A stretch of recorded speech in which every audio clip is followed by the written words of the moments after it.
the Kyber crystal. Long before any Jedi temple stood on Coruscant, before the Order had its councils and its codes and its thousands of knights, there were Kyber crystals, and they were already ancient. These minerals grow in frozen caves on remote worlds across the galaxy, and they are not simply useful components. They are alive in the way only the Force can make something alive. They resonate, they respond, and they choose.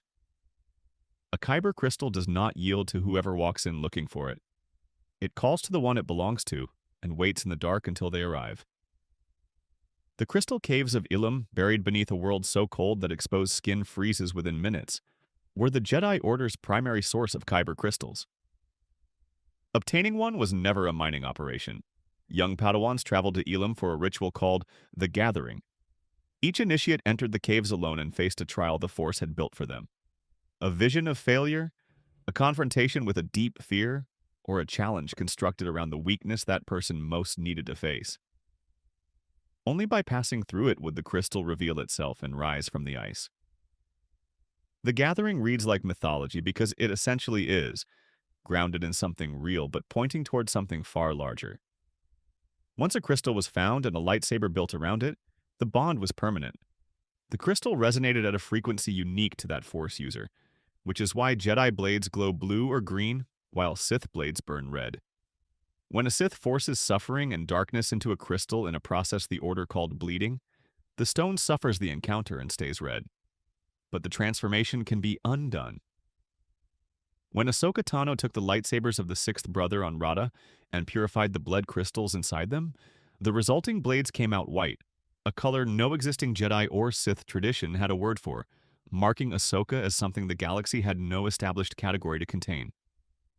The Empire understood what Kyber crystals could do at a scale no individual lightsaber could approach. The Holy Moon of Jeddah, sacred to Force believers for generations, was converted into an Imperial extraction site, its crystals stripped and redirected into the Death Star's superlaser. That weapon required a Kyber crystal of enormous proportions at its core to focus destructive energy to the level of planetary annihilation.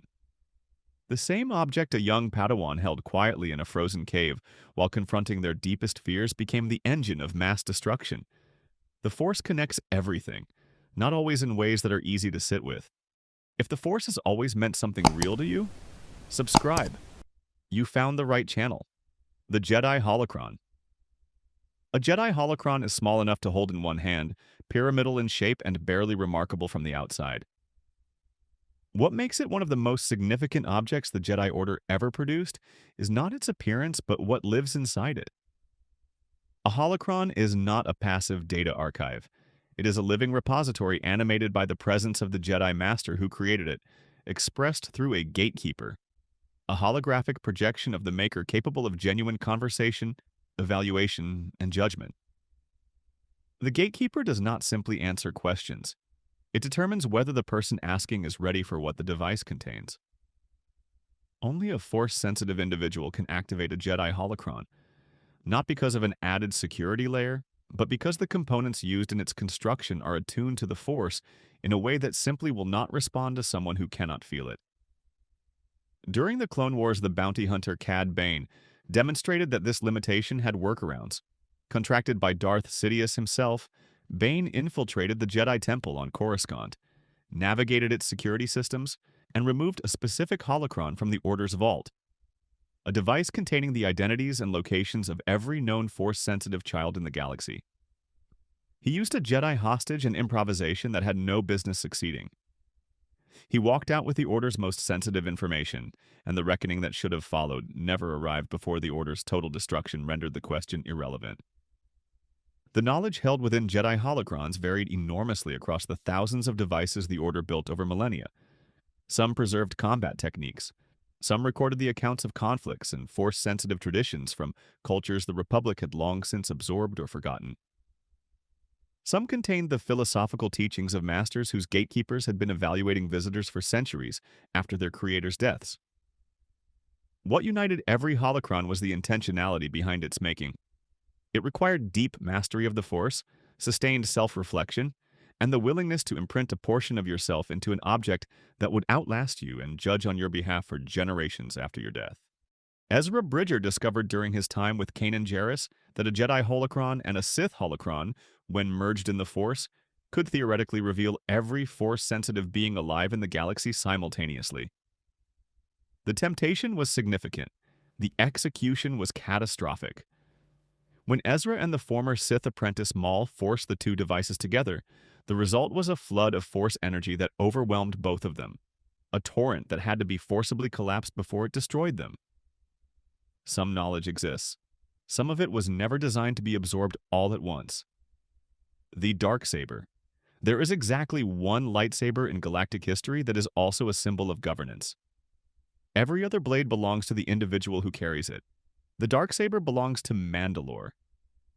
Created approximately 1,000 years before the Battle of Yavin by Tara Vizsla, the first Mandalorian ever inducted into the Jedi Order, and for a long period the only one, the Darksaber breaks every expectation about what a lightsaber should be.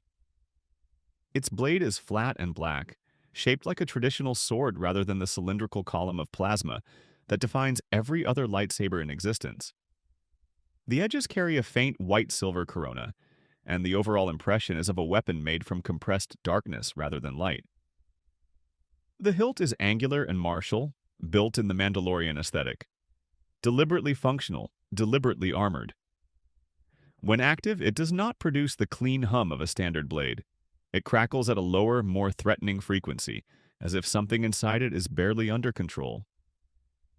When Tara Vizsla died, the Jedi Order kept the Darksaber within the temple on Coruscant. House Vizsla recovered it after the fall of the Old Republic, and from that point the blade became the defining emblem of Mandalorian political authority. Whoever held it was understood to be the rightful ruler of Mandalore. But the claim could not be transferred through a gift or a ceremony. It had to be won in combat. The Darksaber seemed to enforce this on a visceral level. Wielders who came to it without earning it found the blade growing progressively harder to manage, as if it were amplifying every unresolved doubt, guilt, or fear present in the person holding it. The heavier the internal conflict, the heavier the blade became. Pre-Vizsla of Death Watch carried the Darksaber during the Clone Wars as a symbol of Mandalorian identity. When Darth Maul arrived on Mandalore and challenged him in single combat, Maul defeated and killed him, claiming both the blade and the political title it carried, technically legitimate under Mandalorian custom, which makes the whole situation deeply uncomfortable on reflection. By the Rebellion era, the blade reached Sabine Wren, who discovered it on Dathomir and mastered it, not out of ambition, but to offer it to Bo-Katan Kryze as a unifying symbol for a fractured people. Bo-Katan refused. The Darksaber had to be won in combat for the claim to hold legitimacy. In the New Republic era, the blade came to Moff Gideon under circumstances the narrative deliberately chose not to explain. When Din Djarin defeated Gideon and claimed the Darksaber, he became the unintentional holder of a political crown for an entire people he had no desire to rule. The Darksaber moves through galactic history like a burden in search of the right shoulders. It has not found them easily, and that may be the point. If Star Wars is something you feel, not just watch, subscribe. This channel is built for people like you. The Sacred Jedi Texts. In a hollow, Uneti tree on a cliff overlooking an endless sea on Ahch-To, Luke Skywalker kept the oldest surviving records of the Jedi Order. Not digital archives, not holographic recordings. Physical books, small, handwritten, fragile volumes that had survived thousands of years of war, purge, and civilizational collapse. That they still existed was something close to a miracle. That Luke chose to keep them hidden rather than use them was something close to a tragedy. In total, 8 books and scrolls comprised the collection, with 5 named the Ramagon, the Ionomica in 2 volumes, the Chronicles of Bruce Boo, and the Poetics of a Jedi. The Ramagon was perhaps the most significant, a work compiled by a Jedi known as Klee the Elder, believed destroyed for over 5,000 years before Luke found it in the ruins on Ossus. It compiled origin stories of the Jedi Order itself, histories and contradictory theories about the Force that represented the oldest continuous Jedi scholarship in existence.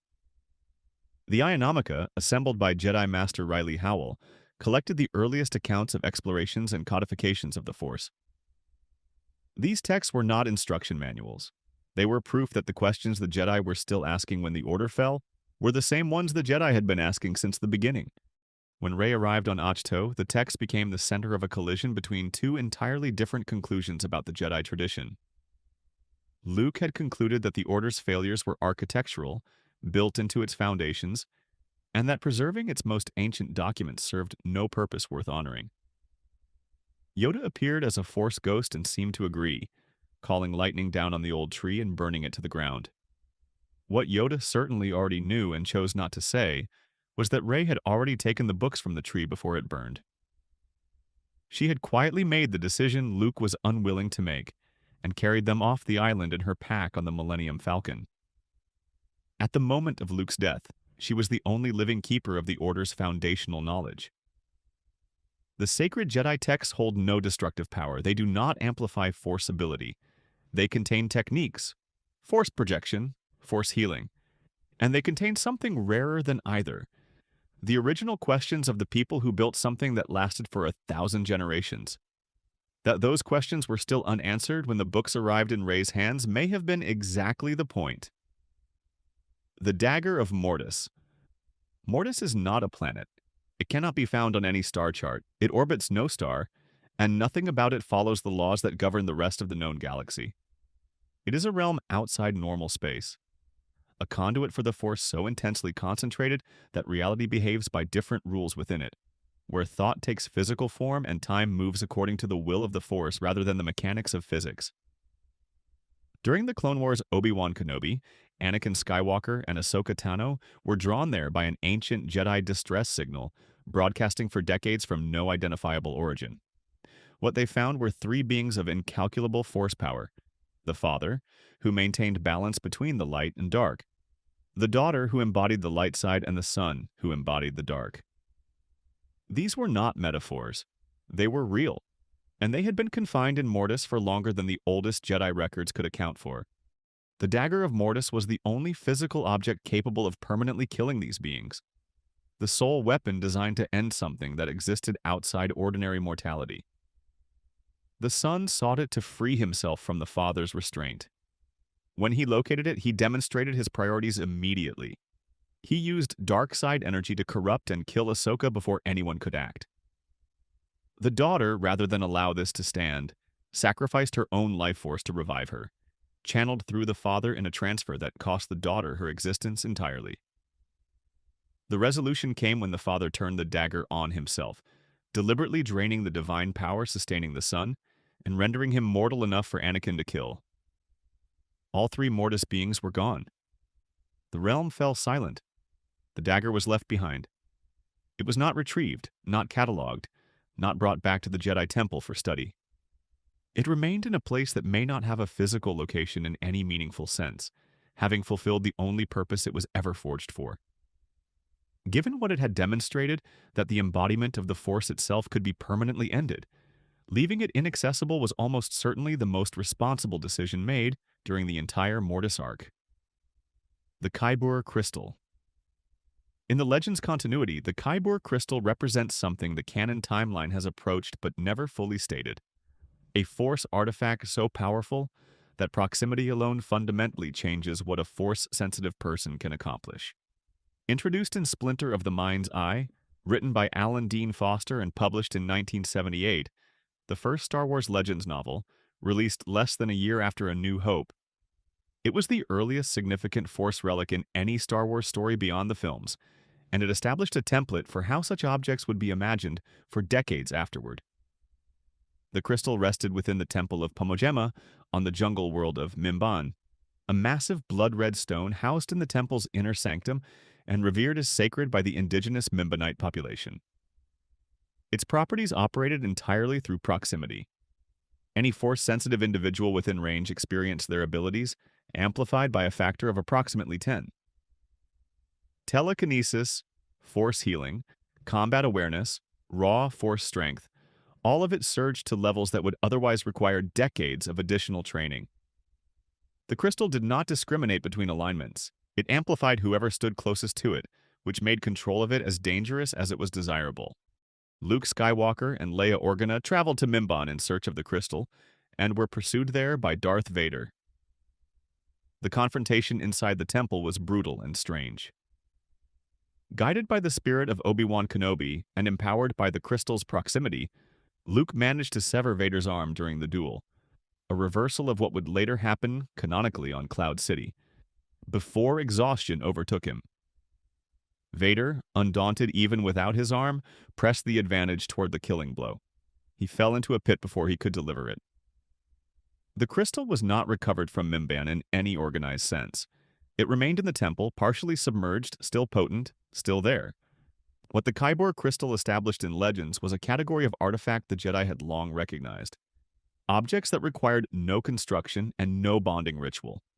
Objects that existed in the world as concentrated force nexuses, points where the force was dense enough to change the terms of any encounter simply by being present. The Jedi did not create the Kyber crystal. They found it as the Mimbanites had found it long before them. The Jedi compass.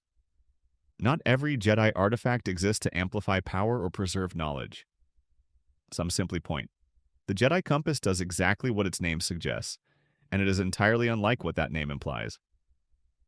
Compact enough to hold in one hand, encased in a metal housing with an ancient mechanism inside, and Aurebesh markings across its dials, the compass does not function like any standard navigation device. It does not respond to magnetic fields or stellar positioning systems. It points toward places that carry force significance, locations the force itself seems to want a specific person to find. It provides direction. Understanding what that direction means and why requires a connection to the force deep enough to recognize what the needle is actually responding to. Shortly after the Battle of Endor, Luke Skywalker was drawn by the Force to the planet Pilio, to Emperor Palpatine's hidden vault, buried inside an observatory filled with objects the Emperor had considered too dangerous to let fall into other hands. Among all those artifacts, Luke was drawn to one specific thing, an ancient compass. He took it. Years later, the compass was visible among Luke's belongings in his hut on Ahch-To, and the connection was clear. The compass had guided him to the location of the first Jedi Temple, the exact place he eventually traveled to in order to disappear from the rest of the galaxy. Palpatine had kept an object pointing toward the origin of the Jedi tradition, locked in a vault on a remote world for decades. That detail alone says something significant about how seriously he understood what the Jedi Order represented. The compass does not yield its meaning to everyone equally. It requires the right person, someone whose connection to the Force is deep enough to feel what the device is responding to, not just observe the needle moving. The Force in this reading is not passive.